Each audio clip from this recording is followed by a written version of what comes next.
And still lined up, and I believe there are a few still around the corner, so fasten your seatbelts, warm the coffee, and let's consider the moment.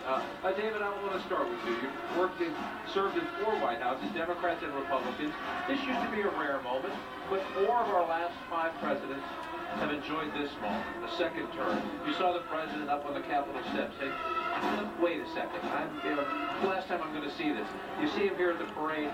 He seems to be in a mood, not necessarily known as a deeply introspective guy, but seems to be in the mood to soak this in.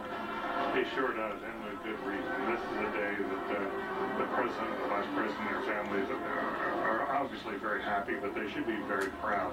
And it's a happy city tonight. I must say, I think that's the mood here. You know, they originally were expecting maybe 600,000, 800,000, much smaller than last time. There's one official from the inaugural committee has now said he thinks the number was around 1 million. We'll wait and see for a more official prediction. And as dusk falls here, you just have a sense that the president just had a good day. He delivered a speech that's been very well received. He's got a lot of people who are out there on the streets. They've been out there for a long time, and it's tough to get around this city today. You know that security's been so tight all day, and yet they've been there, and they're excited, they're enthusiastic.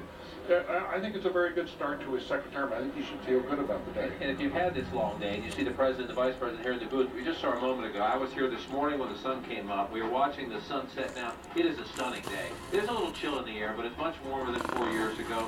It is just a spectacular day. And then you heard the president say that when he's walking out of the White House, the reviewing stand. Someone asked him how he did. He said, what do you think of the weather? And you see that. Look at that picture right there. Jess, I worked in that building for 8.5 years. You worked there. On nights like this, when you're around that building, it is majestic.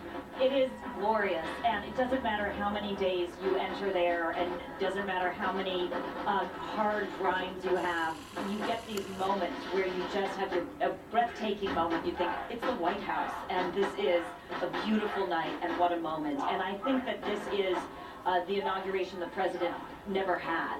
I've talked to some of his staff members who say they were talking to him before today about the fact that 4 years ago, they were all so consumed, and he was talking about this, he was so consumed with the crises that were confronting him and the overwhelming realization that he was about to become commander-in-chief. He didn't get to appreciate the moment that he was really taking office, and now he's enjoying it. He's relaxing. He's enjoying his Nicaragua or whatever. You think he would have done that the first No, ever? never. It's sort of like he's kicking back and he's just relaxing. And he's putting his own stamp. I just sort of feel like that, especially with that address today, we have heard the Obama unbound, the real Obama. This is what he came to Washington with. He sort of escaped now from all the difficulties that he inherited, the economy in a mess, the wars, and now he feels like he's out there on his own. And it's given a sense, we'll have to see how it goes. It's very, very early. I think it was very aggressive, Obama's speech, which we're not used to hearing. I agree. He's making a bet on the moment. He's making a bet that America is turning a corner. And if we could show, if I could ask our great folks in the control room to show the wide shot again from Wolf and Kate's perspective of the White House, and you see across the river as the sun sets there. I remember standing at that park on 9/11 and watching the smoke. You see the top right of your screen. I remember we were evacuated from the White House on 9/11 and watching the smoke come up from the Pentagon in what would be the top right of your screen there. The president in his speech today talked about the war is over.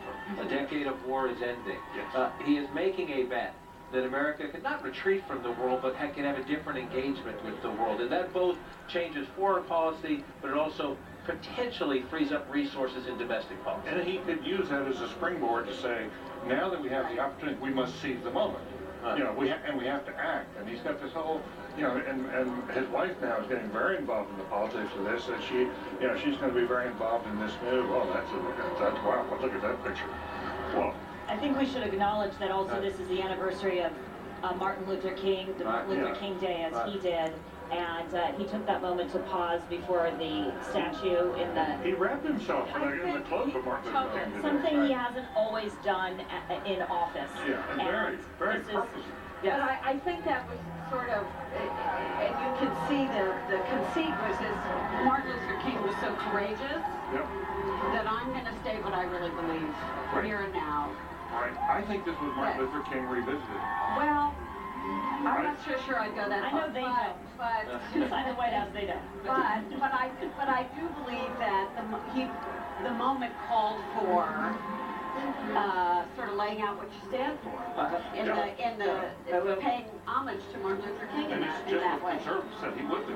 And He's going to be the real progressive. Look, he's liberated. He doesn't have to face the American people again. He's at least at the moment, unafraid to do climate change, which would have been risky in a first term. Unafraid to do gun control would have been risky in a first term. Talks now about doing other things that, again, might have been more harmful to do. More interesting question, though, just is, does he stick with does he fight through and can he find help? I just don't know what he's going to prioritize in this next year. And I think he has about a year, 18 months, to find that next legacy move. We know that he will sort of try to drive home healthcare reform and make that codified, make it... So, Jeff, what's the danger he's going to get caught up in? Well, we don't... Financial.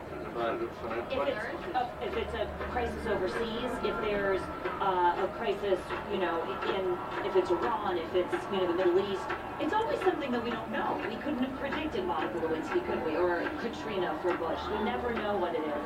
And so it's the second term trap.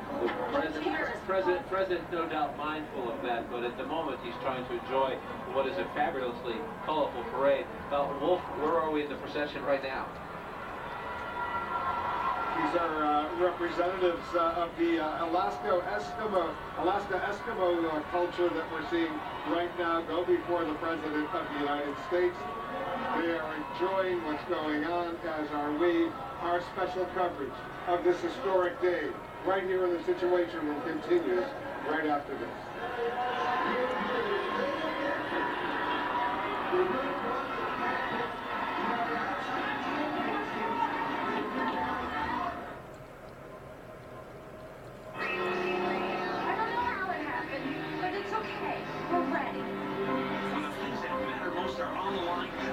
We are too. The Fire and Water Cleanup Team at 1-800-SERVE-PRO. Like it never even happened.